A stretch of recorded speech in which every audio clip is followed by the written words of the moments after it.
kabana kajal choya.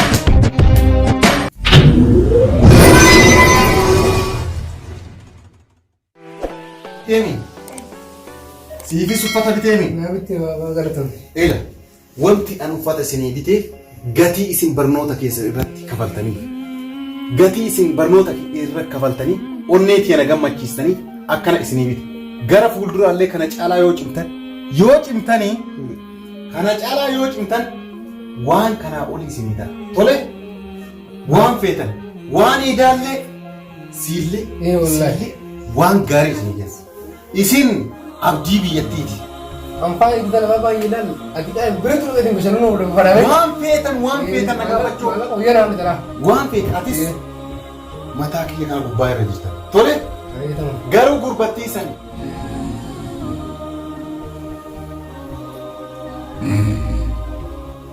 Ittiin bitu.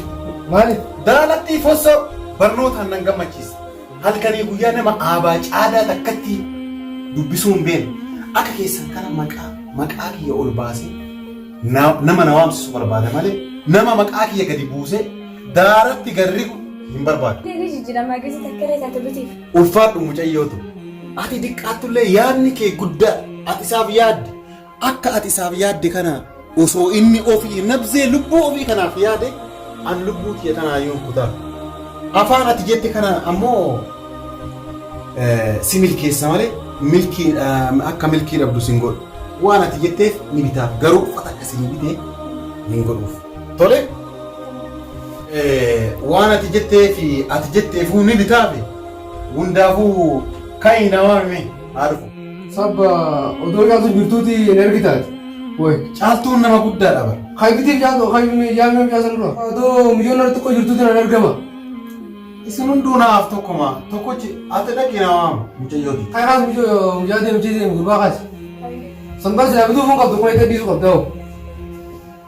Bara abbaa fayya kana lama yoo dhiiftee bara aaruu siif hin gaafata. Isaan duraatti dhiisuu anuma bada isaan isaan bittee yoo manga'u. Dhugaadha silaa hin bituufi garuu dubbiin afaan caaltuu xiyyaatii bahu damma. Saba fayyada. Kanaafuyyuu sababa isiin bitiif jetteef an illee bita. Caaltuun bara booda bara warra namaa dheetti bara ana harka doktora si ta'e injineera si ta'u maa rabbi soo afaan caaltuun jechuun caaltuun tanyituun booda si dhiisi naa hun beektan obboleessee hojjetaa jira kana hojjetoota irra jettoo oromoo wajjin goloota hojjetti ati caaltuu furaatti dhiisuun dura anumaan ajabee falfalmaa wanti biti. Isiin laal gaafa heerumte wata warra namaati laal abbuun fuudhisanii qaba isii. Akkati yaadde kanaa miti yaa guddataa kun akkati yaadde kanaa miti. Caaltuun ifa jaarsa isii qofa osoo hin taane ifa kennaaf ifa saba hundaati. Ifa uummata addunyaa kanaati. Caaltuun nama addunyaa kanarratti rabbiin waa'eef uume malee nama akkanaan uume. Gaafa tuddoon tarmaa siinaa jira gaa isiin warra muslaa gartee akka kana san jirti laakiin ati akkuma eegee jettee akkuma siin fakkaate fuudhu.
Algaan si hanqatee jennaan lafa gurba bakka akkaan si taabuutu jecha qoy algaan si hanqatee jennaan lafa ciistaa algaan si hanqatee jennaan lafa ciistaa bakka akkaan si taabuu siin hin jedhu adda immoo maaltu kana fidi akkana rafuu kana baanta riba jaartii malee kophaa rafantu tana fidee bara heedi fafeentuun Rabbi jaartii si haa godhu hin jedhu. Rabbi si haa jaarsu.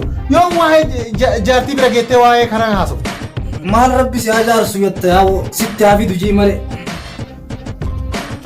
Sii bar ilma badii ka'ii dhiqadhuutii deem garsi erguuf deema. Garsi erguuf deema. Amma dhadheeti wa iddoo ansi ergisan waa fuutee deebita. Sanoo didde ammoo ta'ati fuutuutu miti ta isiin si fuutu sitti erga. Ka'ii!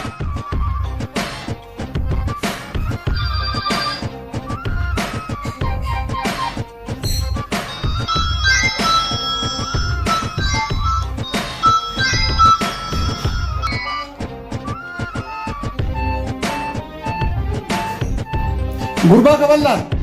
Gurbaa kaballaa! Gurbaa kaballaa! Gurbaa! Maal jettee abbaa jaaltu? Abbaan caaltuu si haa nyaatu jecha ammaan si godhaa miti. Gurbaan abbaa keeti abbaa caaltuu naan jetta. Kootu sin erguufiin deema. Caaltuu qofatu ilmootiyyaa. Kootu sin erga. Huccuu hidhaa binnaa? Kootu as dhaabatu. Bilakki gurbaattii kan akkanan ta'ini waan fassoomtu gurbaa kana mataa hin boboofatin yoo didde ammoo du'aa isii kenna kasiin jedhu jiddumaani telefoonni waatu keessaa sirba eentutti naqe gurba haraama maal taatan maalni kunniin ijoolleen keessatti sirba godha haraama salaata yeroo salaanunni akkanan nutti iyyiti keessaa balleessi gurbaa maal inni Sitti iyyiti? natti iyyiti akkanan Akkanuma sitti iyyiti?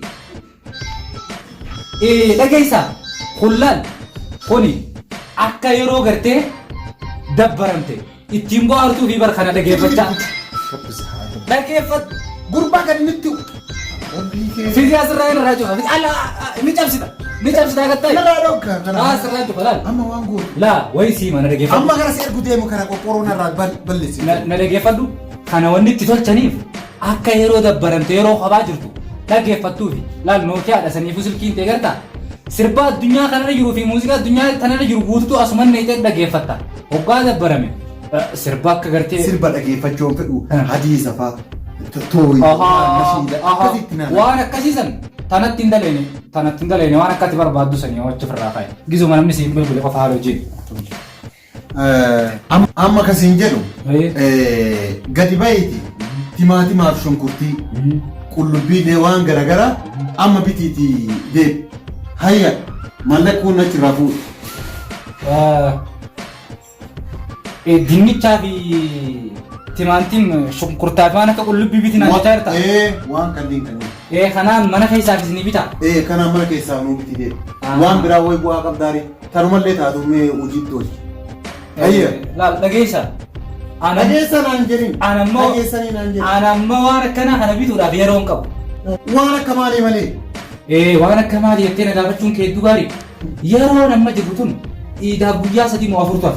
Akkasii mire ijoollee keetti sun uffata bibbittee fi mire kanaafuu ammaanis wanni inni bituudhaaf itti yeroo qabu.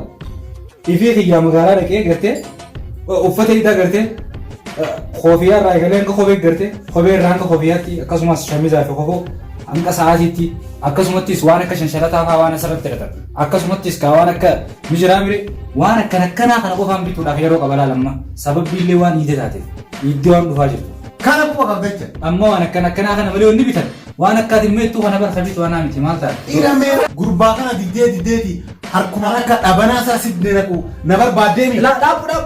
Dhaabbu harka bal'aa kee kanaan kana kabaltee na qajeelchuurra anummaan kiyya kanaan lameef kabaleef qajeelchuu wayya.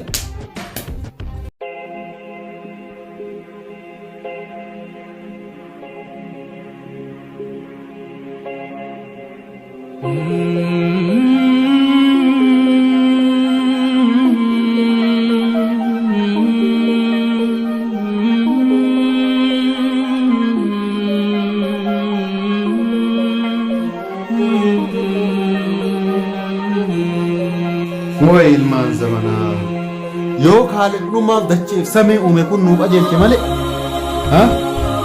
wanti jira qajeelche.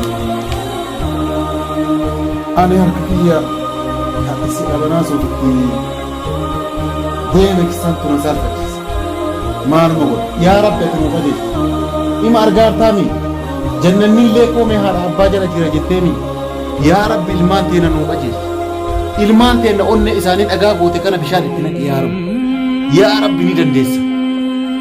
maaluma yaa rabbi mana manatti nuu tolchi dhiiranne dhalaalle yaa rabbi hunda nuu tolchi situu harkaa qaba yaa rabbi faallaa nutti garan galchi qiyaamaa nurratti hin buusin yaa rabbi kanuma si gaafanna yaa rabbi